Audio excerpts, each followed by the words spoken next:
Right. I'm Brittanie Campbell-Turner. This is the Lean Construction Roundtable, and the topic for today is communication breakdown. And I was just sharing a little story about a project that was moving forward. We had to pause it during the pandemic, and I got a little email earlier this week after we evaluated a number of options of how are we going to address this project. Um, and the email said we're going to be evaluating a couple of new options around how to pursue work in this building. And I said to myself, we evaluated 10 different opportunities over the past 9 months. I can't actually think of any new ways to slice and dice how we would approach using this particular facility. And yesterday, actually, I told my boss who sent me this email saying, "Hey, we need to evaluate a few more options." I was like, I candidly said, I don't know what other friggin' options we can actually look at. What are you talking about? And I was like, thankfully, we have a really great relationship. And he was like, wait a minute. I have about 5 more emails I meant to send you. And I'm so sorry. I'm so sorry. Like, there's so much more I need to tell you about this. And I didn't recognize you weren't copied in the other emails that, people were telling me about. And really the goal is to take it a completely different direction and consider maybe other facilities or even working with some minority developers as well, which is really, really cool. So I was like, oh, that makes a whole lot more sense. But I was triggered by that email earlier this week because it was so short and didn't have any context. It didn't acknowledge all of the work that myself and my team had been doing when we reviewed the 10 different options that we had already reviewed. And it really could have been a simple, like, hey, this is not all the information you need. Let me follow up when we have a conversation. That would have changed my response that email coming from just viewing that email. So that's just a really, really small example about like a big project that, I think very many people were looking forward to. That, at the end of the day, um, yeah, there there was a huge breakdown in communication. And I think that I think that there are so many times where there's breakdowns, where people feel similarly, right? They feel similarly where they have a negative response, they have a gut reaction. It's something they care about. And as a result, um, people don't want to work through it anymore. They don't want to work with a person. They don't want to work as a team. They feel like they can't trust the individuals that they're working with, those kind of things. And it's really, really interesting. So with that, like I said, the topic is breakdown in communication. And I'd love for anybody who has kind of a response to the story. I'd love to hear your thoughts and ideas, as well as any other examples that you guys have of simple breakdowns in communication. It could have just been a simple email, or lack of an email, lack of a communication that has challenged you or would challenge you. That maybe in the future we can think of some ideas of how we use a lean tool or a technology resource to support um, that breakdown not happening again. So with that, um, Adam, looks like you have a thought Miss there. Brittany, yeah, I do. I have a ton of thoughts because it happens to me on a daily basis. And I love the topic. I'll give you the quick example that all of us have had, and that's of, whether roughing is done or not on a specific wall. And so I've had this all the time where we're constantly ripping open walls and having to, re-rough in or move rough in or we rocked over something. And so there at these points, right, I try to introduce visual management. And so, being able to go and signify to others when a wall is done and ready to hung, whether it's spray painting or hanging a flag or something along those lines. And so I'm a firm believer, and I've studied communications in school at USF, and we always talk about um, how breakdowns in communication are dependent on the communicator ensuring that everything is packed in a box nice and tight and passed across the table to the receiver.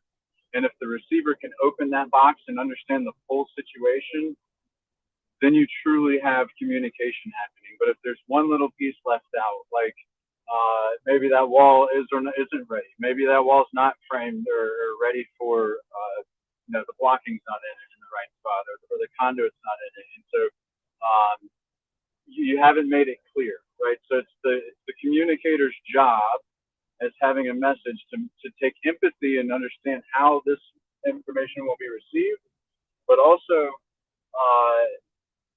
to ensure that all of the information is packaged in such a way that it's easy to unpackage. And so when you start thinking about communication in words and how you verbalize things, as if you were to take it from here and mail it to Texas, right? Uh, that has a totally different approach. And then we start looking internal when that message isn't received right. Like you said, Brittany, it's like they didn't even acknowledge the work that my whole team had put into this thing, and it was real personal. And same thing for like, hey, that wall wasn't roughed in, and it was clearly we said it 15 times, and you put drywall on it. What were you thinking? Like, and so you weren't thinking about the other person's job or responsibility or having empathy for their work. And so, again, as communicators, as leaders, we got to look internal to make sure the message that we have is ultra clear, even if that means bouncing it off a third party or trying it in another venue or another avenue, just to ensure that the message is clear, because clear is kind, and we have to spread that message and being able to drive clarity all the way down to our frontline workers. So I'll yield the floor back to Adam. I'm done speaking. Just to tag on and continue the conversation there, as being a Lean Six Sigma black belt for over 8 years and working with enterprise and manufacturing clients with a lot of different Kaizen events and helping them improve their processes, the number one issue with every single client, there wasn't one that I came across that communication wasn't a problem. And a lot of times, some of the biggest problems that they had within their processes was because of bad communication or lack of communication. It could be, obviously, it's internal, but it could be between different departments. It could be on the same team. And what you find out is that when you can open up clear and concise communication internally, that can avoid a lot of problems, a lot of defects, a lot of inefficiencies. Because a lot of times we always talk about cause and effect and root analysis. And sometimes the root problem that is causing problems is the communication between people, between the vendor and the customer. It could be between the vendor and the supplier. So when you look at that, I mean, it's a big undertaking to review communication throughout an entire company. But wherever you're working, if it's on your team or it's with another department you work with constantly, and Brittany highlighted this, that sometimes people get so caught up in the daily flow of work that we communicate by email or Teams messaging.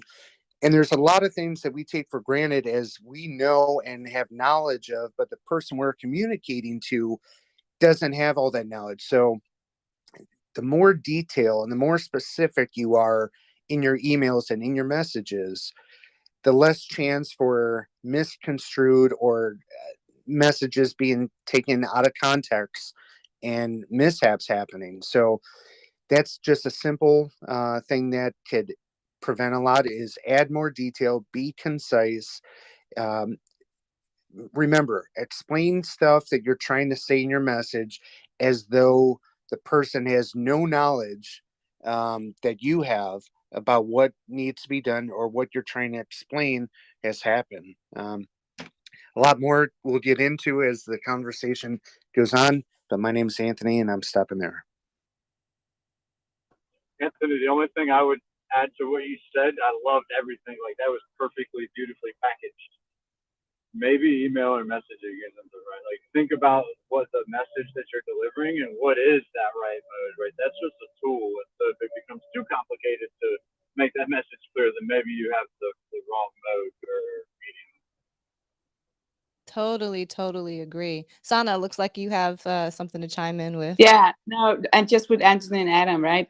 I've seen so many emails that just is spinning out that they're adding more people to it, and you're just like, what happened here, right? And instead of keeping 5 emails going around, I'm actually stopping it and saying, okay, let's just have that phone call, because just as Anthony said, we're not on the same page, right? There's something that's off. And it helped so much just to stop it. I just did it yesterday, and it's fixed, right? We solved the little challenge we had, or the issue, and we are now on the same page, and we don't have to waste more time. I think in the lack of communication, or if you break down in communication, you also sometimes waste a lot of time, and then the time wasted, I see that I get frustrated at the same time. So that's why I'm like, okay, let's just stop it right here in emails, and let's just have a real in person or on Zoom conversation, and find out if we need to add more people, or if we can actually make an action right now, and then stop it. So that was my input. Sana, can you give us the example? Is the content okay to share with the team? Let me, yeah. So we have so we have raw material, right? Because we're a manufacturer, so we have suppliers, and so we have end of life, right? So when the supplier says, hey, you can't buy this anymore. We also have an example where we have molds. So the breakdown in the communication was that some months ago we had a mold that um, was dying. It was too old. So we said, okay, we need to send out a letter to our suppliers, or not our suppliers, to our customers, to say, hey, you can't buy this anymore, right? It's end of life. But when we did it, we said, you can still buy it for 6 more months. And then the supplier came back to us and say, no, not the supplier, our procurement team came back to us, and then they said, hey, we can't live up to the 6 months anymore. We have to kill it right now. But we left out customer service because we had orders, right? We had bookings. So we were like, okay, let's just send it out now. And then we sent out the letter saying, hey, you can't buy it anymore. And suddenly customer service was sitting there saying, hey, we have orders. We need to communicate to customers. We need a reason. So it just spun off. Instead of we had been clear in the beginning to say, okay, let's just include everybody in the communication. And then also the reason, right? Because I think the more you know the reason of what we're doing, the better that can help to explain to a customer, right? If we can say, hey, the mold is dead, there's nothing more to do. If you want to buy it, we have to tool it up, and, and guess what? You have to pay. So it was just a breakdown in making sure to include the right department. So that's back to what Anthony said. So that was the example. That's so important. I love it. So just to kind of reset the room here once again, we have a number of really amazing people here up on stage. And we have really the topic that we're discussing today is communication breakdown. This is the Lean Construction Roundtable. We're always talking about challenges that we face in processes. And just like Sana mentioned, it's not just construction that we talk about. We have our manufacturing expert here, that a subject matter expert here on the stage that can speak to these lean processes from a different perspective. But we talk about lean tools, we talk about the tenets of lean, and also we're in the prop tech club as well. So we're always thinking about, okay, well, how do these tools translate into something that can be automated and ultimately technology? We have so many things available to us. What is that tie, or how can we create it, and manage the data that we're creating on a day-to-day basis? So with that, like I said, the topic is communication breakdown. I know, Hussein, you popped up on stage. Wanted to give you the opportunity, if you had something to chime in with, and share about in terms of communication breakdown. Would love to hear from you. Hey, Brittany. Yeah, sure. Well, as I was listening, and yes, I have the same experience with everybody with the lack of communication and issues regarding that. But what I'd like to instead of just giving another example of many, I'd like to hear to share is almost every time is the problem is with leadership. Leadership has a specific job on the project to empower and facilitate. This is a key issue here. So they have to put a culture of respect, culture of trust, culture of working together, of engagement.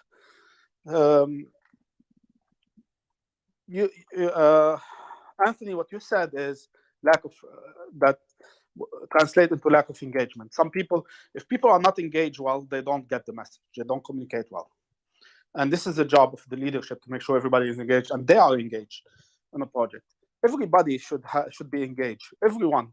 It's not like because I'm a project manager, I'm going to sit in my tower and and do my reports to the company and let the people do whatever they want to do, or just other type of leadership is just dictate, you do that, you do this, and then people get disengaged.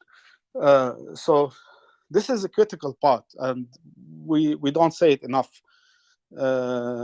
We talk about lean, we talk about culture, we talk about everything, but leadership has a very big role in that. And whenever there's a communication breakdown, it's almost always issue with leadership that's not doing their proper job.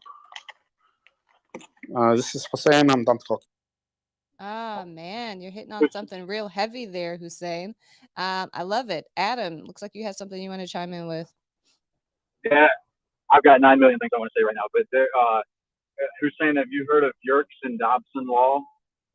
It's like the engagement of performance and arousal. That sounds kind of funky, but have you heard of this, Hussein? Yerkes and Dobson law, or the Goldilocks law? It rings a bell, but I'm not really remembering right now. So it's about engaging at the right level of interest, right? Because if you're giving somebody a task that is too, so it's if you're giving them a task that's too simple for them, they're not really aroused, they're not really engaged, they're not really like at piquing their interest. If you give them something that's challenging their capabilities, but it's not too challenging, right? Like the Goldilocks rule, like it's not too challenging, it's just right. But because if it's way too challenging, it's going to have the same effect as if it's too boring. And so it's this bell curve of how engaged somebody is with how they're performing their job. And man, you got my mind spinning on that because I try to use that on a daily basis to say, okay, where is this person's Goldilocks? Like where is their sweet spot where I can challenge them to get better, but they're not going to get too frustrated. And I just put something on LinkedIn today about small J, big J change, and that's everything that I'm talking about. Because if you try to make too much change that's too profound, then people lose their normal rate of productivity and they don't ever see it to come back. And but if you make small incremental changes, they don't realize that loss in productivity and they shoot past where they were. They're like, man, this is great. Like, let's do some more of this lean change stuff or whatever you want to call it. So, yeah, challenging people at their right, like, and empowering them. And you hit it first when you said, you're saying, leadership, we got to do a better job in empowering others. So, man, you got me excited, Hussein. Thank you. Yeah, yeah. You know what? I have another example of something that we're working on right Before, now. If you guys want to hear it, Hussein, looks like you had something to respond before with. that, I just want to add on. Yes, what you said is totally true, but also what I want to emphasize here is the respect.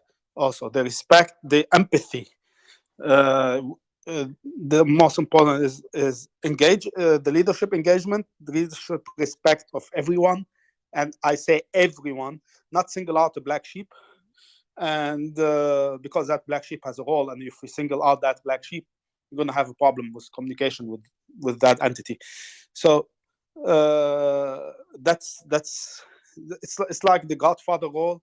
It's like the empathetic role. Is like yes, being engaged with everyone, and having also a step back to look for cues and look around and see what's going on. So in your examples here, um, if there's an issue between the drywall guy and the rough plumber guy, he's closing the way on one, closing the way on the other, or wherever, one ripping up the other.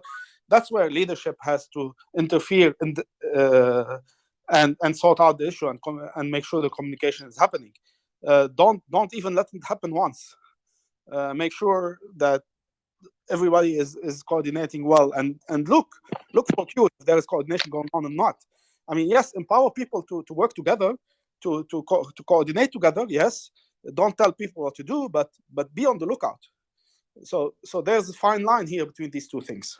Sorry, Brittanie. Yeah, go ahead. No, I think Hussein, I think we're expanding on Sana's comment, right? Like, this is the why, this is the purpose of what we're doing, and when we can help everybody, like, the respect for people's existence is everything. So first, every situation with that, I love it.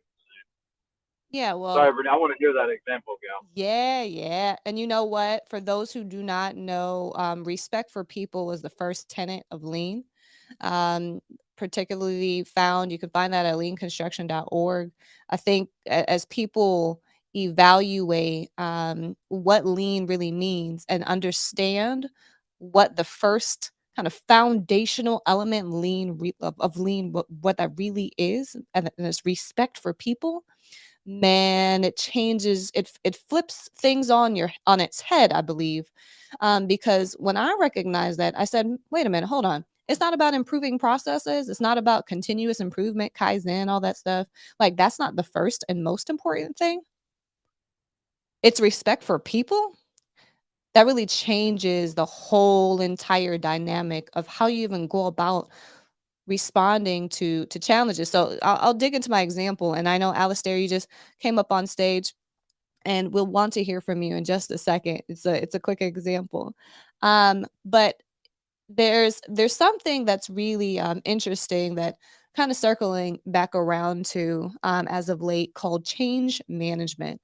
But I'll use an example of when I was an owner's rep, serving a retail client, and um, we recognized we were actually, just doing a 200,000 square foot build out, renovation of a historical space, and it impacted a lot of people because there are going to be a lot of people moving to that location from their current offices, and it was going to actually be quite a bit further away from where they lived. But the space was going to be a much better hub for people to come to, and really generate more business and attract a lot of talent. So it was really interesting because the changes that were transpiring could be very much perceived as negative or positive, depending upon what perspective you were looking at it with.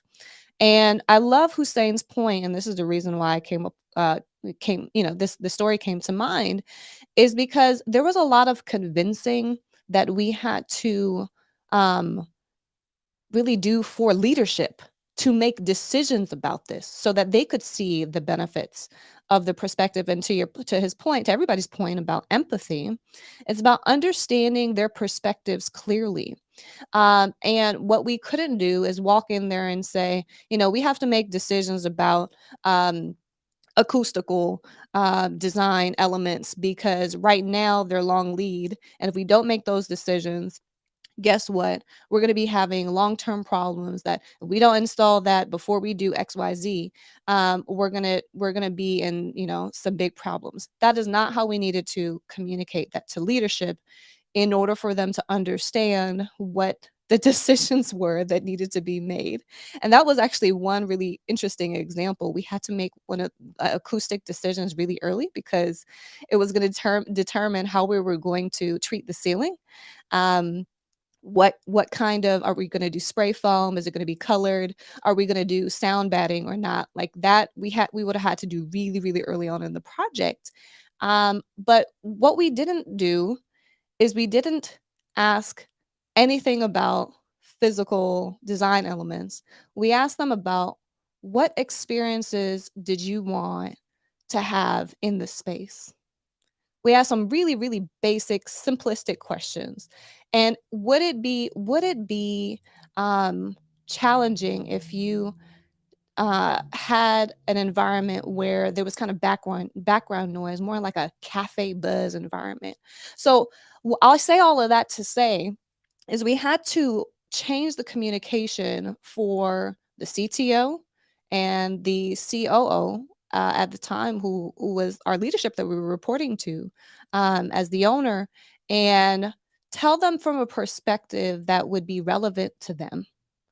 And I think you really have to, you can't put yourself in someone else's shoes, but you can really do your best to anticipate the kinds of things that might be important to them and or ask in order to be able to communicate a better message to them about what you're really trying to get at. Now, only after we ask those kinds of questions could we share with them about the acoustical design elements that we wanted to make some decisions about early on.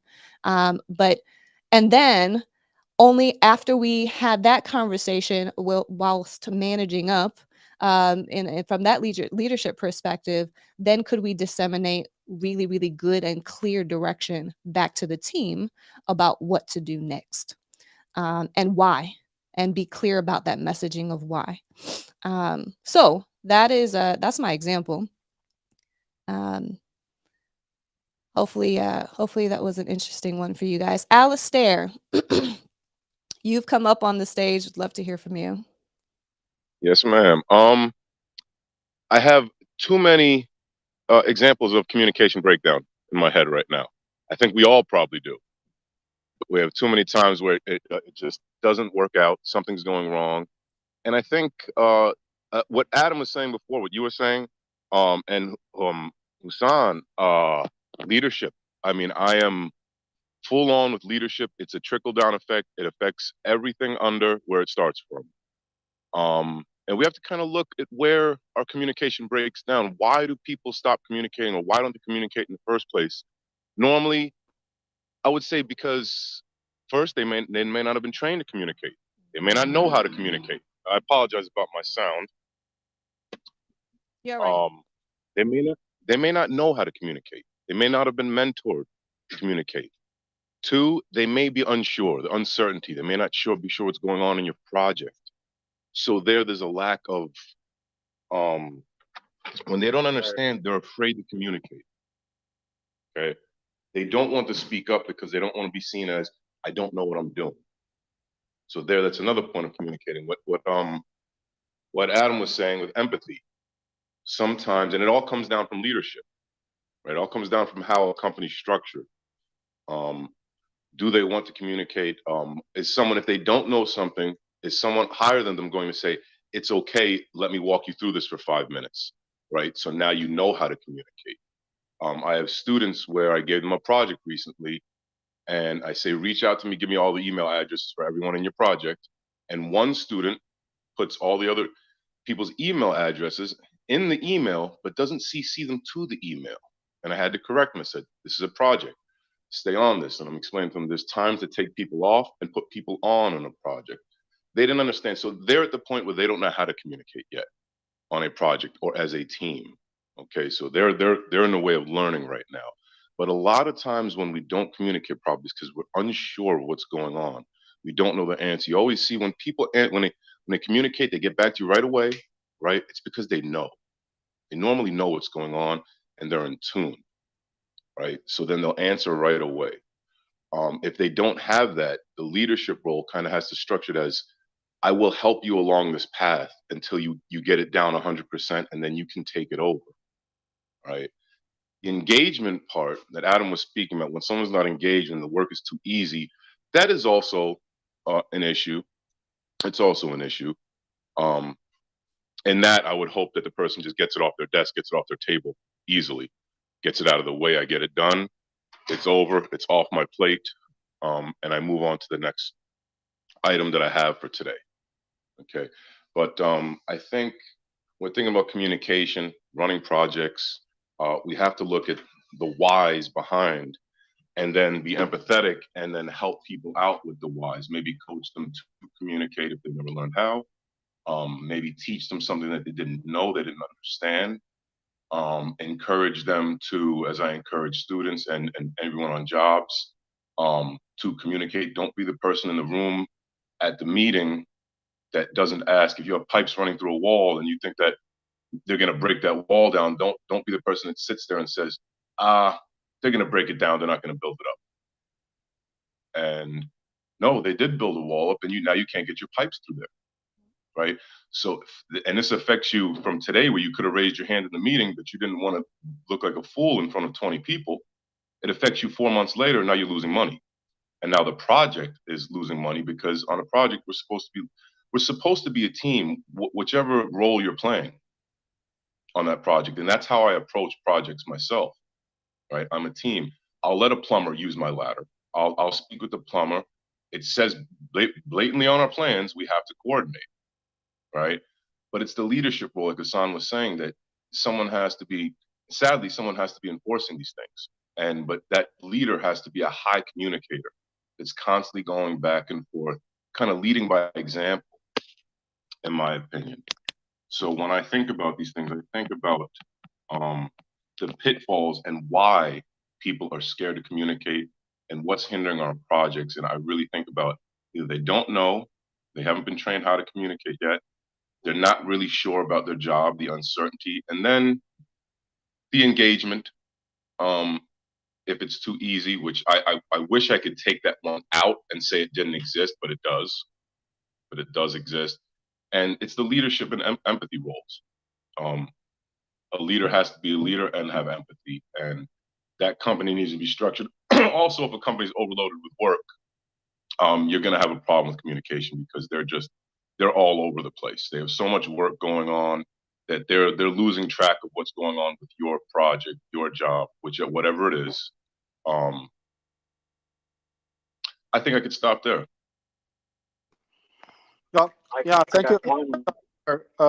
You hit one important thing here, is if you don't know. So which come to my mind is a topic that I loved during my master in project management, which is situational leadership. So part of the leadership role is to assess where the situation, it means where every person on the team is in terms of knowledge. So there is a curve. They always like to do quadrants and curves, and in that curve, so if you are at one area where the person knows what he's doing, so leave him alone. If he doesn't know what he's doing, you have to assess that and teach him, because it's okay not to know. It's not okay that you don't want to learn how to know. So and there's a spectrum in between. So it's a long topic. I'll not go more about that, but this applies also to leadership. So in all trades, if you're a banker, you get a degree, you learn how to bank. If you are a plumber, you get a degree or you learn from other people how to do plumbing. If you are an engineer, you go to school, you get the degree to get an engineer. Same apply to leadership. Unfortunately, it's taken for granted. But there is degrees so that you go and learn how to become proper leader. It's okay not to know how to if you are in a leadership position and nobody told you that, and you show up next day, you get promoted and you are in leadership. It's okay not to know, but it's not okay not to learn, not to assess yourself that you don't know how to lead and you need to learn. And there is degrees that teach you how to become a proper leader, how to properly communicate. There's courses of how to properly communicate. There's courses of how to be empathetic and why it's important, how to respect people. And my take here is every leader should take these courses, and the higher leadership should impose that if somebody gets to be a project manager, well, he should take courses if he hasn't taken it before to really know what a project manager is, because the project manager on the job is much more than what currently project managers are tasked to do. So Hussein, I generally agree with what you say. Courses can help people learn, as you mentioned, maybe project management, best practices in leadership for people who aren't born leaders. But there's a lot of people that can be leaders without taking any courses. No, I totally disagree. With all due respect, I totally disagree, and tell you why. Because born leader, yes, is something that, but what is about being a leader? It's much more. This is what I just said. Than what we all think a leader should do. It's much more. And actually, because I didn't know that, but when I went and did my master's in project management, I was like, oh, there is so many roles that a project manager or a leader, synonymous depending on situation, is obliged to do in order for his project to succeed. There's so many things. So For Hussein, example, really quick.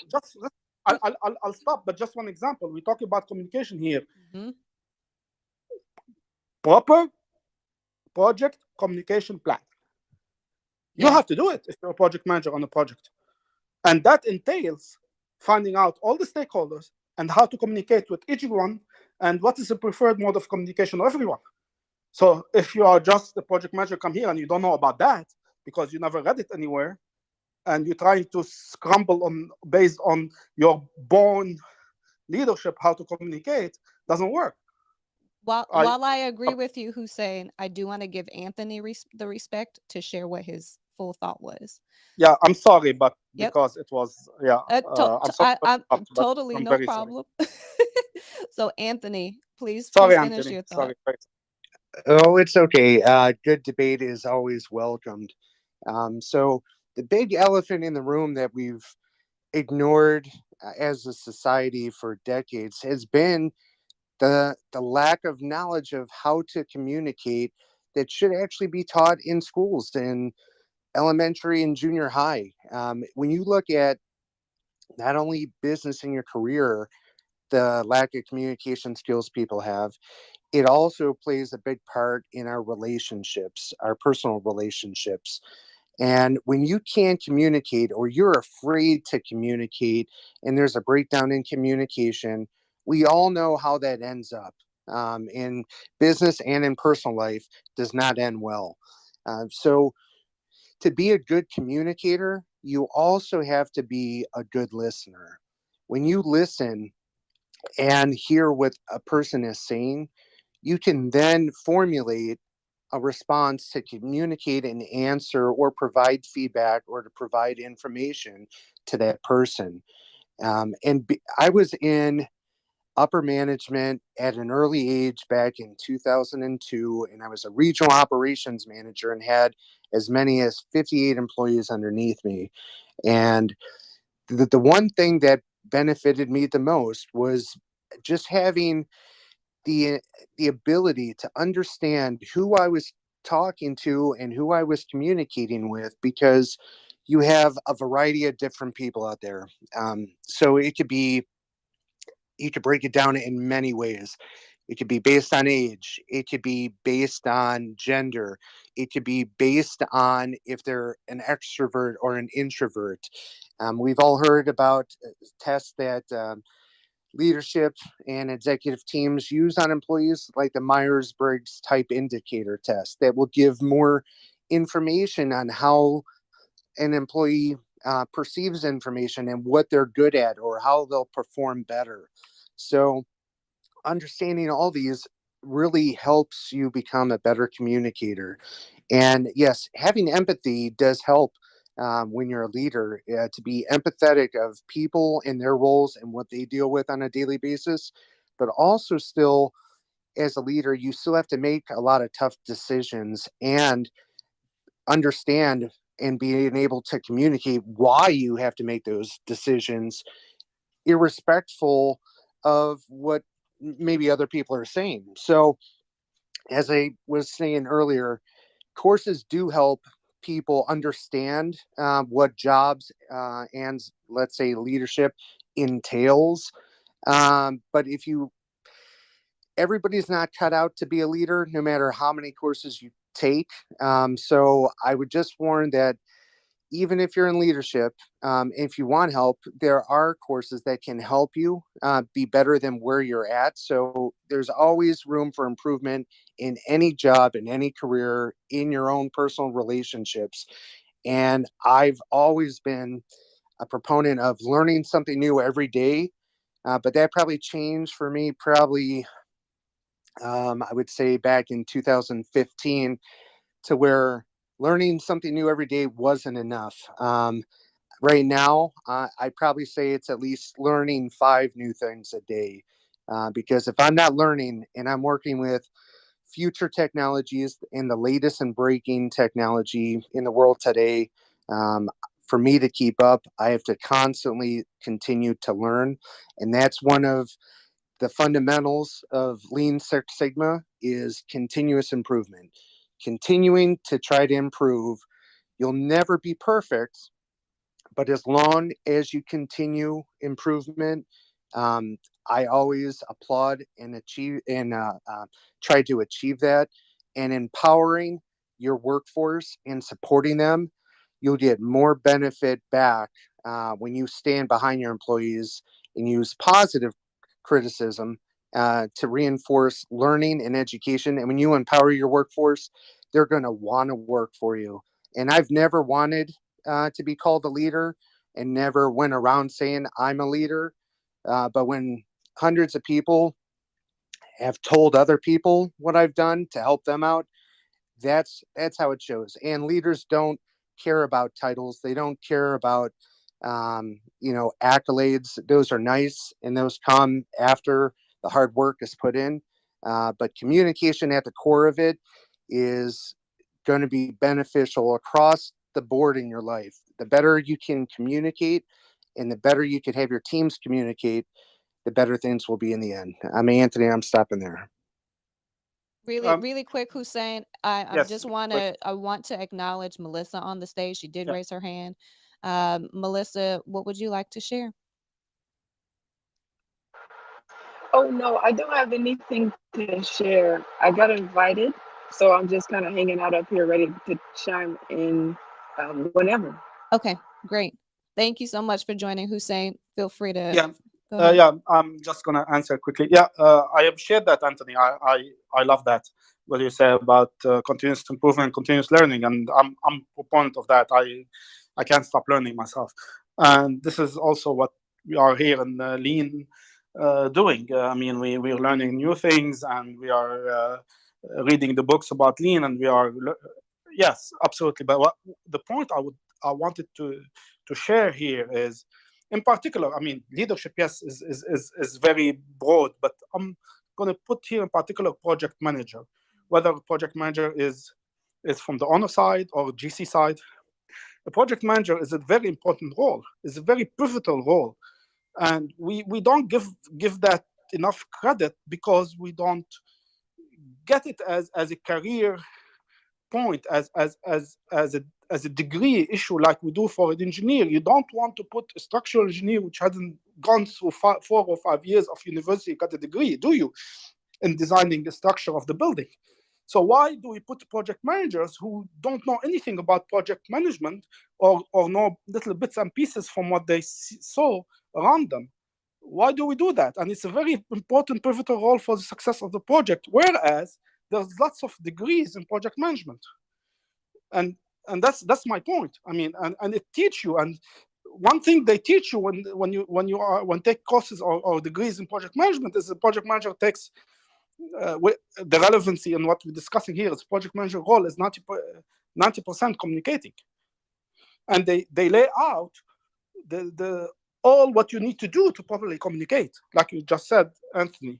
I mean, some people maybe know it as a logical thing, but people don't maybe miss many parts of it. And these degrees or these courses will lay out for you the framework of how to properly do that. So even if you know that inherently, you will have something in a book, a course, something to go back and say, oh, I need to do that. Oh, I need to do that in my project.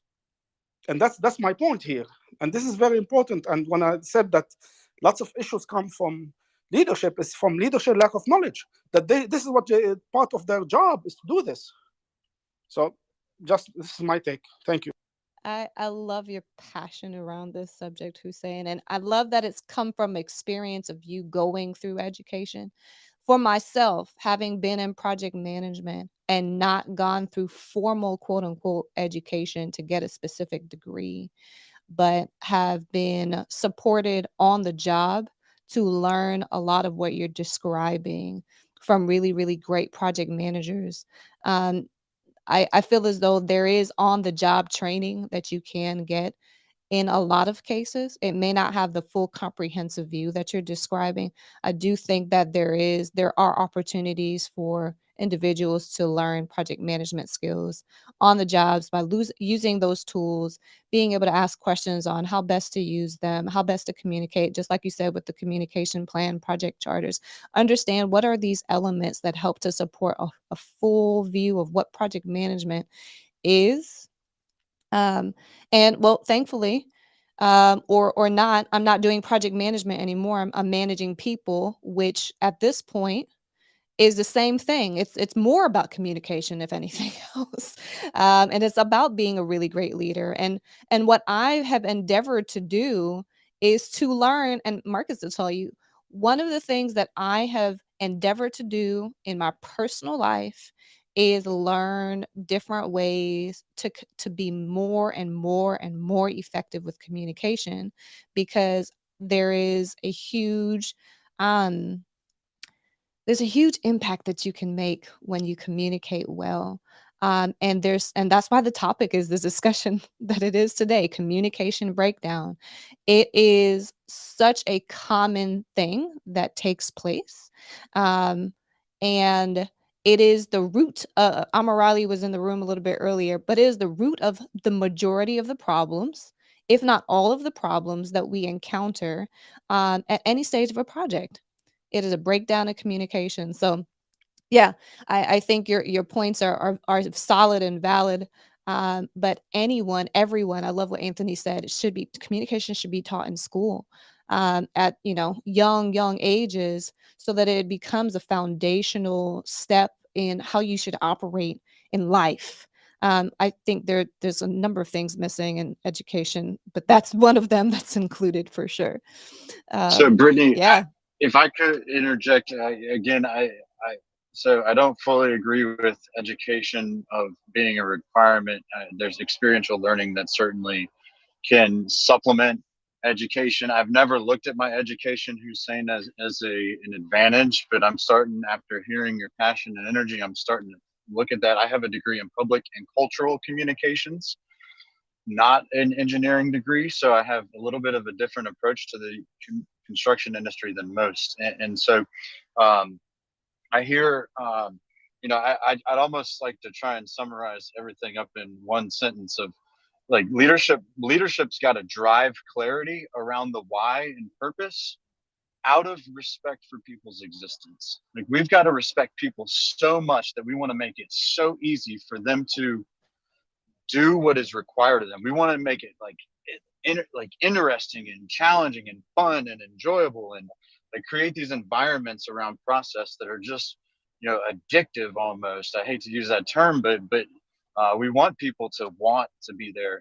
and to feel valued and feel like they're making a difference and an impact. And I think we're all saying a lot of the same thing. I'm writing a blog for the Lean Construction blog right now, and to me, what's missing, it's not really the communication side of it.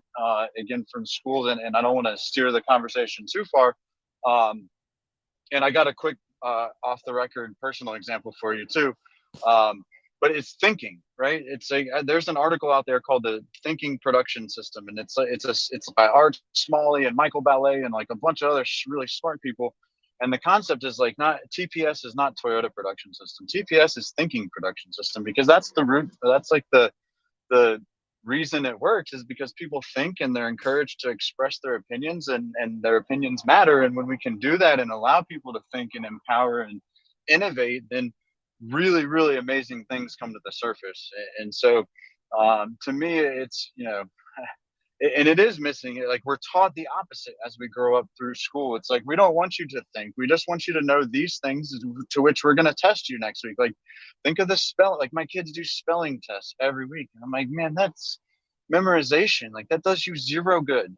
Like I want you to tell me what those words mean. And so my kids hate when I help them with spelling, because it's not like memorizing. It's I want you to know can I get an origin of the word, please? And my son Kai is like, Dad, are you serious? Like, I don't care.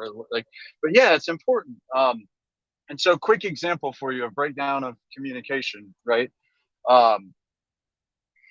Playing baseball. And I tell my shortstop, I'm like, listen, guy on first base goes to steal, ball gets hit. If it's a pop fly, I want you to fake like you're fielding a ground ball, so that guy stealing sees you and he like hustles and maybe slides into the base. Meanwhile, our other guy catches the ball, throws it to first base, right?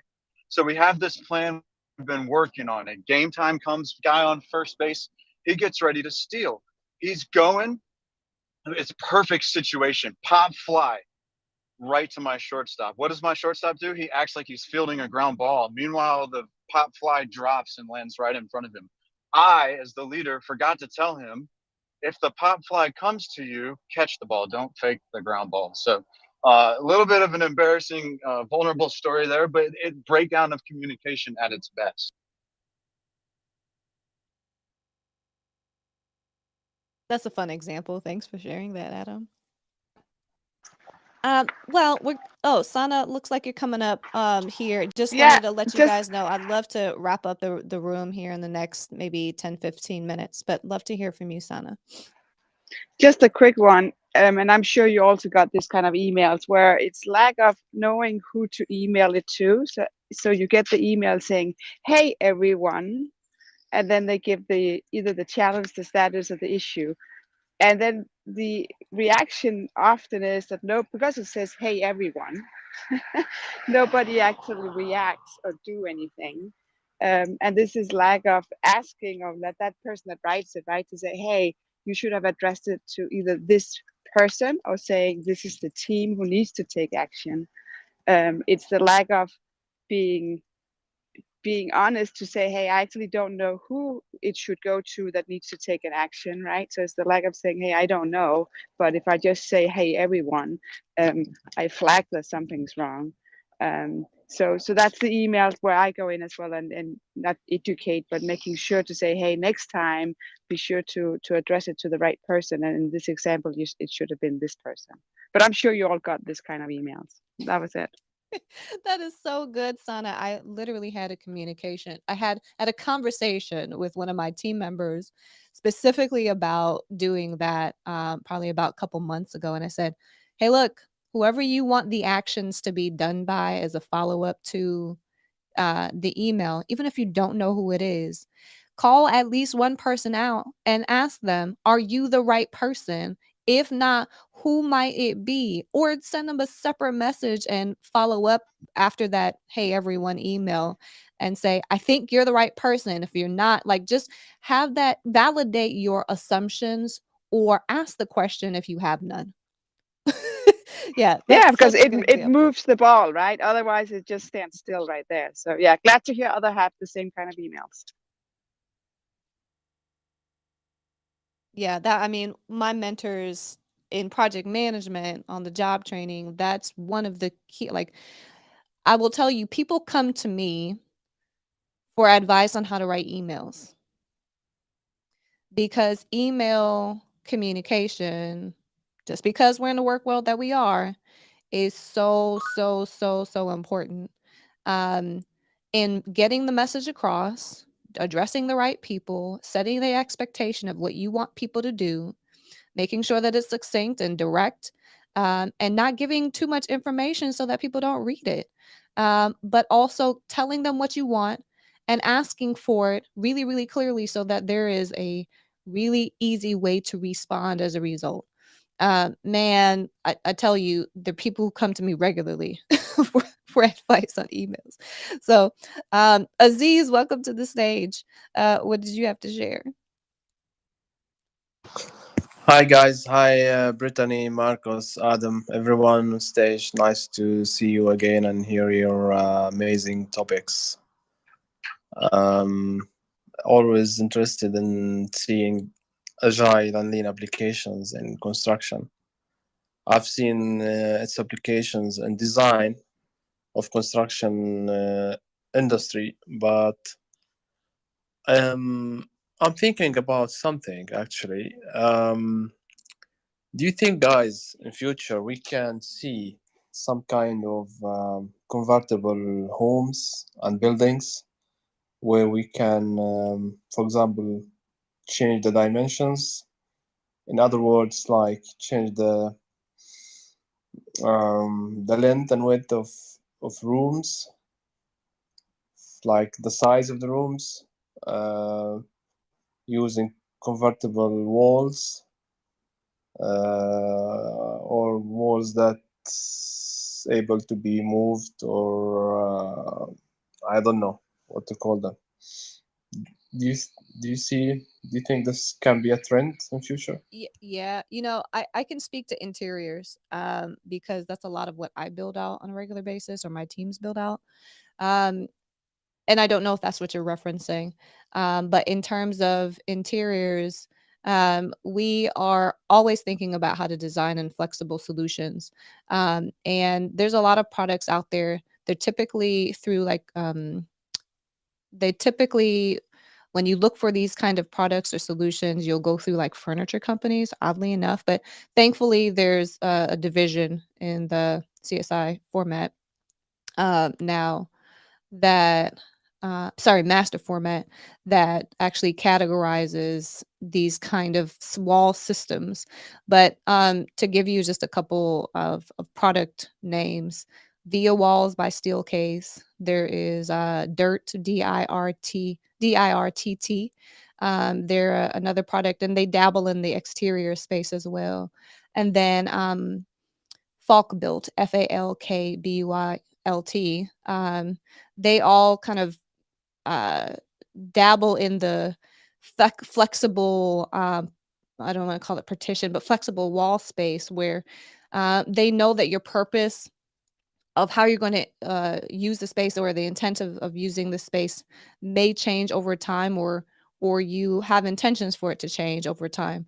Um, they're not very, very flexible solutions. They're ones where you'll have to ask for someone to come in and actually still adjust the wall systems. But yeah, those kinds of solutions exist. I'd be curious as to oh, sorry, one more idea, and I would love for anybody else to chime in here. I have been a tiny home kind of freak for a little bit. Actually, a few years ago. It's a while now, so I haven't looked into this recently, but I've seen a number of tiny homes that people have put out there that do have, the ability to kind of flex and expand to a larger space as well. So maybe that's something you want to look into. Anybody else have a response to that question? Brittanie, do you know DIRT actually stands for Do It Right This Time? I don't know if you knew that or not. I did. I love that name. Kind of funny, yeah. So they're like mountable or demountable partitions. I come from a clean room perspective, and a lot of clean rooms are kind of in this modular format as well, with clean room partitions. I forget some of the names, but there's a ton of them out there. A lot of them actually from overseas, Germany. I'm a firm believer in the prefab opportunities. I love the house example. I will tell you, Aziz, that I saw on LinkedIn, I can't remember how long ago it was, but there was actually like a collapsible garage. And so it was, I'd urge you to maybe do a little Google search on it. It was really cool. It was like a full-on structural system that would fold out when you needed a garage, but when you wanted it to be exposed to the outside, it would kind of fold in and be nice and compact. And so I think that kind of speaks to what you're talking about, maybe a little bit with like collapsible structures. And yeah, I can tell you one of my clean room projects, we had penetrations around that came through the walk-on ceiling. For that's where they house and kind of that interstitial space, all the utilities and everything. And so there were all these drops, and they were all different sizes, and it was a nightmare trying to put in supports for all these, because we had to maintain like a 180 pound per square foot rating on the ceiling. It was for the National Institute of Standards and Technology, and the government was involved, et cetera, et cetera. And we ended up creating these like telescoping tube steel supports. And it was a really cool concept that you could, put the beam up in there, and you could pull it apart until you hit, and then you would lock it in and either tack weld it or bolt it, depending on the partition, the amount of penetrations in the partition. So just an idea. I do think it's a reality, and just the fact that you spoke it into existence, I think makes it a reality. And anything that you continue to do that with, man, I'm 100% on board and fully support, because that's the type of creativity and material science that we need to come up with. So bravo, Aziz. Thank you for shedding some light and innovating here in this room. I'm Adam. I'll yield the floor back. Hey guys. So just wanted to let you guys know, I think we're at a point I'd like to just wrap up the room here. Does anybody have any closing thoughts? Anything they really liked about the conversation? Any key takeaways? I do have a meeting at 8:30 on the dot, but if you have some specific responses, I'd love to hear from you. Out of respect for people, leaders must clearly state the purpose and why. Love it. For myself, I reiterate that experience alone is not enough. Experience is great, but doesn't give you all the knowledge. So, like we don't want a heart surgeon to get an operation on us just because he has an experience and he studied surgery and medicine. I think from now on, moving forward, when we hire project managers, they should have a degree in project management. They should have the knowledge. Experience that would disqualify me for what that's worth, Hussein. And I would argue that, and I know we're trying to close the room, but I would challenge you with even coursework is experiential learning.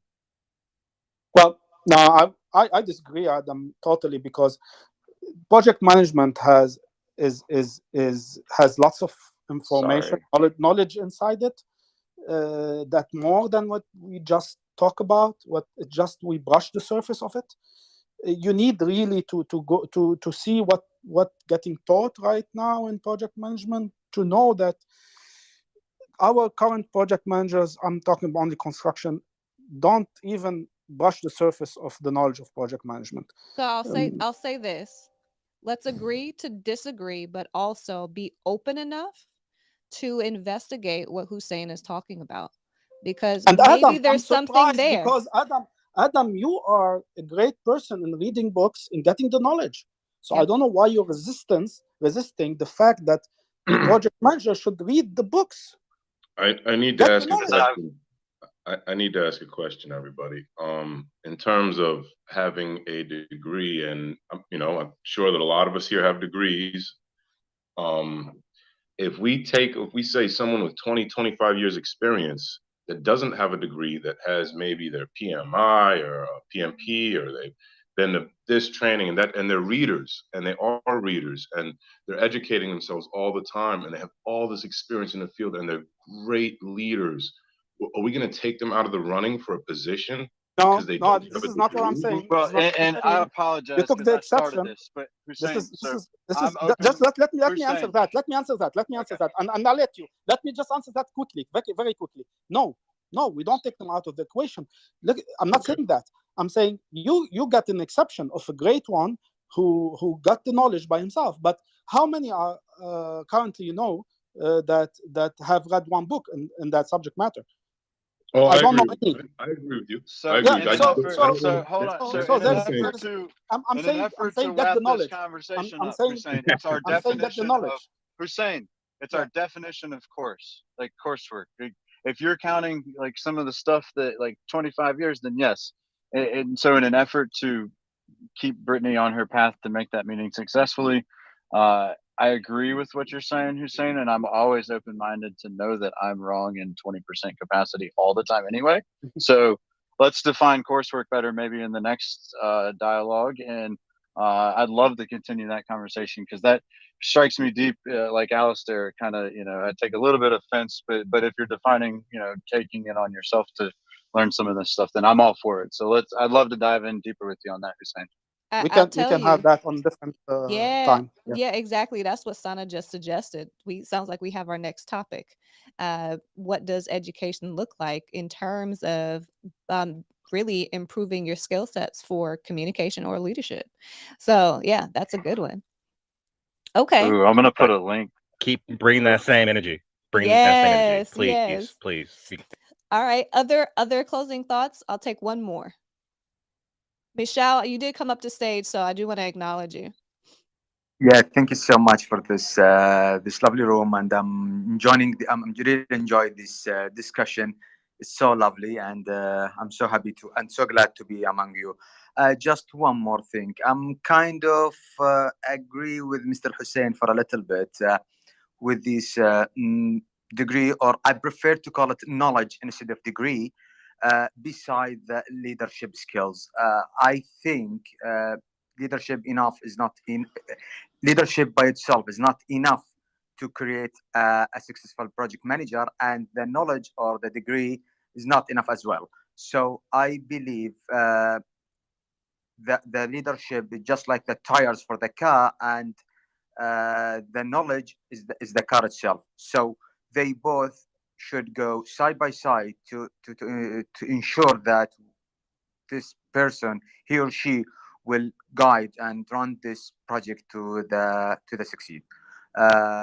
This is a small thing that I would to share with it, and thank you. Well, I just want to thank everyone so much. For those who are listening to us online, for those who participated in the conversation and listened to us on stage, and in the audience, I just want to thank you guys so much for having such a passionate discussion today on breakdown in communication. But also what could also improve that breakdown by really getting really a number of solutions here were discussed today. So with that, I want to bid you guys adieu. Have a wonderful rest of your Thursday, wherever you may be. And we'll talk with you guys next week, Thursday, same time, same place, Prop Tech Room, Lean Construction Roundtable, 7 a.m. Central. We'll see you then. Thanks, y'all. All love. Thank you all. Thank Thank you. you. Thanks, guys. Thank you. Thanks, Thanks so much. Brittanie. Thank you.